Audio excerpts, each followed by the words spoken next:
Hey guys, what's going on and ting, and I'm back with another video. You understand what I'm saying? Thing, and this one is called "Why a Statue of Lincoln, Abraham Lincoln, in Manchester?" Why? What's going on with this here? You know, why they have a statue of him there?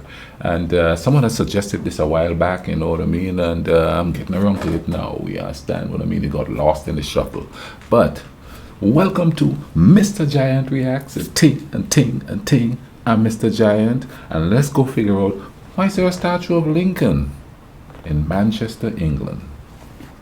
You can see American influence all over Manchester.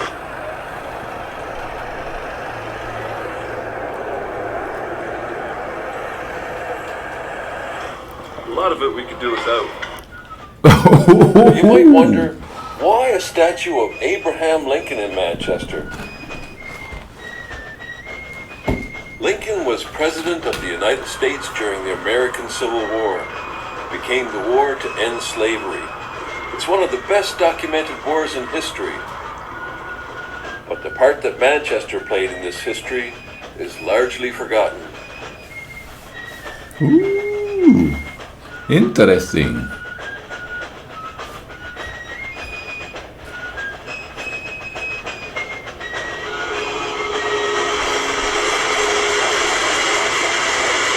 They called it Cottonopolis.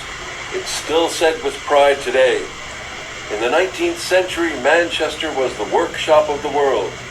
You'd be hard-pressed to find someone in the world who wasn't wearing cloth from the mills of Manchester.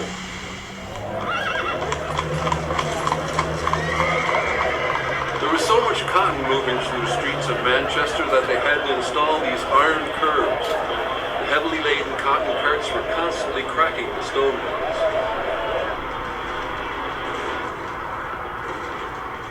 On the 12th of April, 1861, the American Civil War started. Almost immediately, Lincoln announced the Union blockade of all southern ports. The Union thought it would cripple the southern economy, and the Confederates thought it would backfire and bring Britain into the war against the Union. The effect was devastating to Britain, specifically Lancashire and Manchester. Almost 80% of the cotton used in Britain came from the southern states. Without it, the mills of Lancashire fell silent. Oh wow. Ripple effect. Less than a year into the Civil War, the effects of the cotton embargo were taking their toll. When the war began, there were 2,500 cotton factories in Lancashire. They employed about 500,000 people, and more than double that depended on the cotton trade. The cotton supply dried up. Soon there were less than 500 mills. Most workers were laid off, and the few that remained were at best part-time. It sent shock waves throughout the entire nation. Dock workers, merchants, even coal miners were out of work. No factory. No. You know,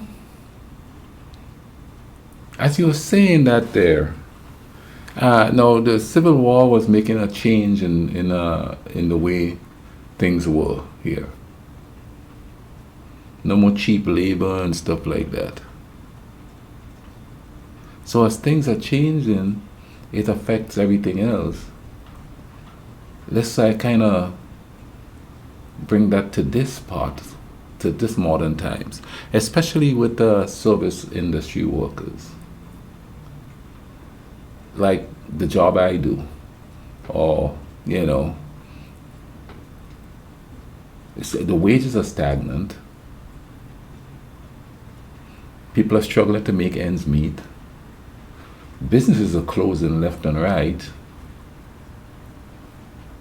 It could be a combination of all kinds of different things. The changing in technology, like they've seen a massive change from having cashiers to having self-checkouts.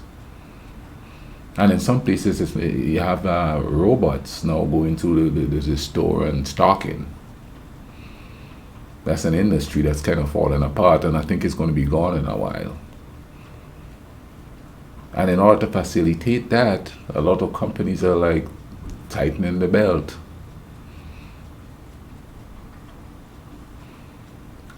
But on the flip side too, it could be that all these big companies that wanted to buy up each other, monopolizing things, and in order to do that, you got to streamline stuff. Now, if there was a war that's causing this situation, that because there were blockades and stuff going on. Now, what kind of a war is going on right now? Is it a war for control? I don't know, man. I'm just thinking off the top of my head. They're coming down below. Tell me what you think the vibe is. No need for coal. It became known as the Cotton Famine. The devastation it caused is unimaginable in 21st century Britain. By the second year of the war, families were destitute and starving.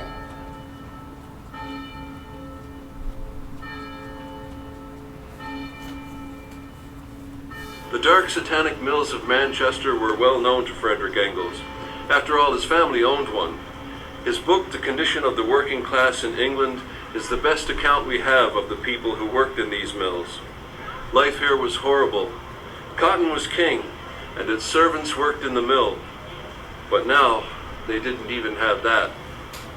They lived hand to mouth, but they were amongst the best paid of the working class in England. In the southern states of America, though, there was another class of humans. If Cotton was king in Manchester, in the southern states of America, it was a brutal tyrant. The worker bees of Manchester were well aware that the last hands that touched the cotton were the slaves of the southern states. They had a deep hatred for slavery. In 1788, the first petition demanding an end to the slave trade was... No, here's a little thing, okay? You got these people who are working in these cotton mills, living from hand to mouth in squalor conditions, and they seem to have disliked the slave trade, but the system have it so that they also need to survive. So that's another way of separating us and keeping us, because I mean, hey, a man's going to think of his family before he think of anybody else's, right? And people would say, well, they didn't do anything to stop it, blah, blah, blah. Well, starve. Because that thing was so entrenched there, a change would take forever. And it did. Well, if you put groups of poor people in dire situations, they wouldn't be able to help the other.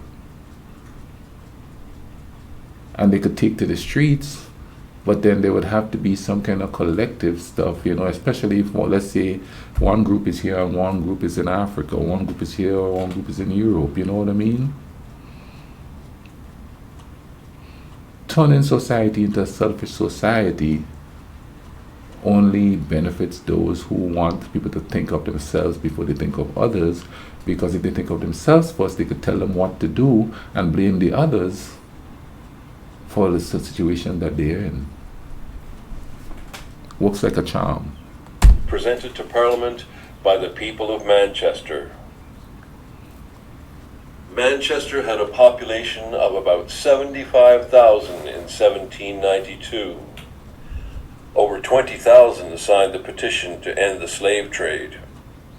Well before the Civil War, there were committees raising money to support the Underground Railroad, helping slaves escape the southern states. Manchester and the north of England were at the forefront of social change. Chartism was a significant working class movement for political reform. The battle for the right to vote started just across the River Irwell here in 1838. In 1833, after many heated debates, Britain itself abolished slavery. The fight for freedom was nothing new here.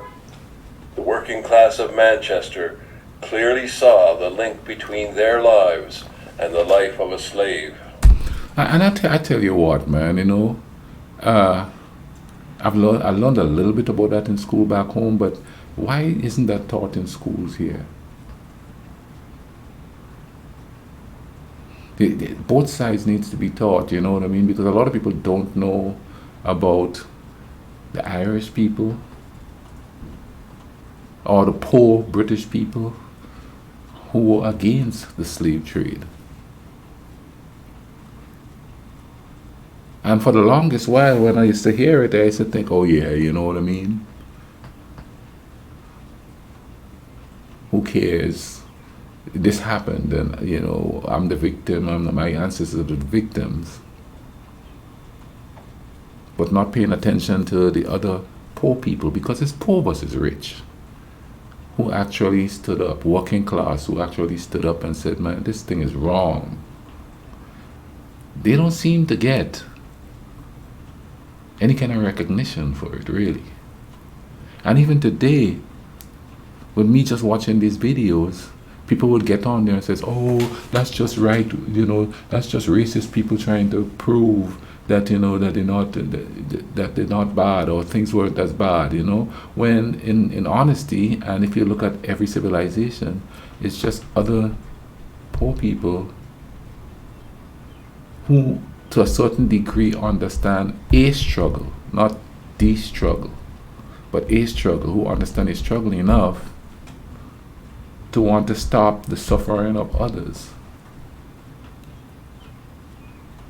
But what happens is that polytricksters take up these causes, and they're usually wealthy, so it's hard to believe them when they say to stop it. And they are usually the mouthpieces for it, unless you see a massive demonstration of people. And back then, if they had a massive demonstration, the news take forever to get to where, especially if where the oppression is happening, those people aren't allowed to read the news. They aren't allowed to associate themselves with the poor of the rest of the world, separate and rule. You know what I mean? We have YouTube now to do that. Opinions were divided. Some wanted Britain to intervene to end the blockade and resume the flow of cotton. More Confederate flags were flying alongside the Mersey than there were in the southern states. Most of the mills in Lancashire supported the southern states, or at least saw support as the best way out of this crisis. Yeah. But not all. Some wanted an outright end to slavery, no matter the cost. It came to a head on New Year's Day, 1863, with the Emancipation Proclamation. Lincoln declared that all the slaves were free. This galvanized opinion in Manchester. I've been to a few crazy New Year's Eve parties, but I can't imagine what happened here on New Year's Eve 1862. In anticipation of Lincoln's proclamation, over 6,000 people packed inside here. The purpose of the meeting wasn't your regular affair with a countdown at midnight. An advertisement appeared in the Manchester Guardian. Workers condemn British capitalists and journalists for their support of the southern states. The meeting contributed to Prime Minister Lord Palmerston staying out of a war with the Union.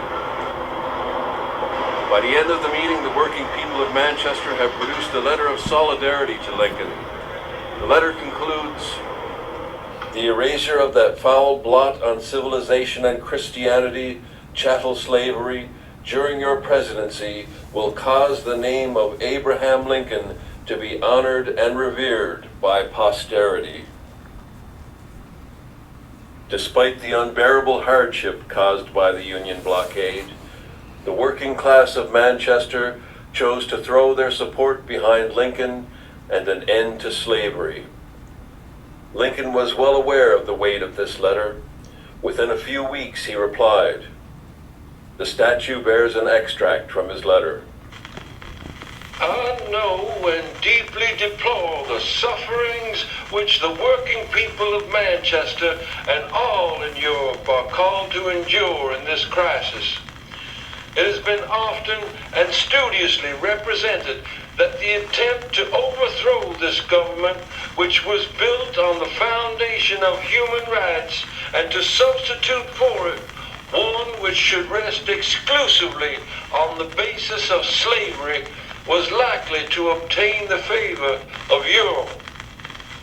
Through the action of disloyal citizens, the working people of Europe have have been subjected to a severe trial for the purposes of forcing their sanction to that attempt. Under these circumstances, I cannot but regard your decisive utterances upon the question as an instance of sublime Christian heroism, which has not been surpassed in any age or in any country. It is indeed an energetic and re-inspiring assurance of the inherent truth and of the ultimate and universal triumph of justice, humanity, and freedom. I hail this interchange of sentiments, therefore, as an augury that whatever else may happen, whatever misfortune may befall your country or my own, the peace and friendship which now exists between the two nations will be, as it shall be my desire to make them, perpetual. But the workers still faced poverty, starvation, lack of heating, and eviction. John Bright of Rochdale reached Lincoln through Senator Charles Sumner of Massachusetts, asking if a few cargoes of flour could come as a gift from persons in your northern states to the Lancashire working men. I am one of the thousands that were filled with flour and sent by the free states of America in the ship George Griswold to the starving people of Lancashire, whose miseries were caused by the aggressive and civil war of the slave owners in 1862. This barrel was sent as part of an aid package to the mill workers of Northwest England by Abraham Lincoln and the people of New York and Philadelphia on the 9th of February, 1863. The relief ship George Griswold docked at Liverpool, carrying boxes of bacon and bread, bags of rice and corn, and 15,000 barrels of flour, destined for the starving people of Lancashire in recognition of their support of the northern states during the American Civil War. It was greeted on the dockside by an enthusiastic crowd of nearly 4,000 people. When Lincoln was assassinated on the 15th of April, 1865, in his pocket was a letter of support from John Bright. George Gray Bernard's bronze statue of Abraham Lincoln was initially intended to stand outside the Houses of Parliament. It was to commemorate 100 years of peace since we set fire to the White House in 1814. The sculptor took a warts and all approach to the statue. It was judged to be too unstatesmanlike for Southern tastes and dubbed the stomachache statue. A lifeless, dour, more statesmanlike sculpture was commissioned for London. Bernard's statue remained homeless throughout the First World War until Manchester stepped in.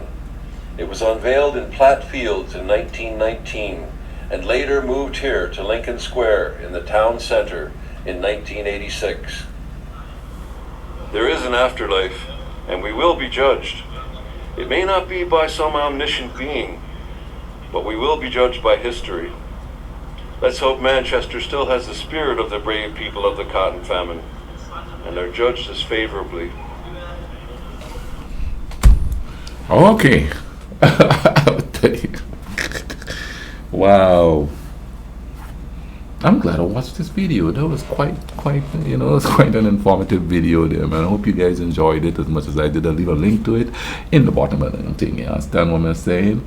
And if you guys like this video that I reacted to, please leave a like on there and thing, you know what I mean? If you subscribe or you are subscribing, hit the notification bell so that you can get all notifications of me putting up videos and thing, and I'll leave links here so you could keep watching the stuff, you know what I mean? Just because this video is finished doesn't mean you have to stop. I'll leave links up here somewhere, you know what I mean? I'll even leave a link in the comment section, or pin a link in there so you could just watch more of the videos that I like watching. Hopefully you like them too, and we all could learn something new about each other, or remind ourselves of something that we heard about each other.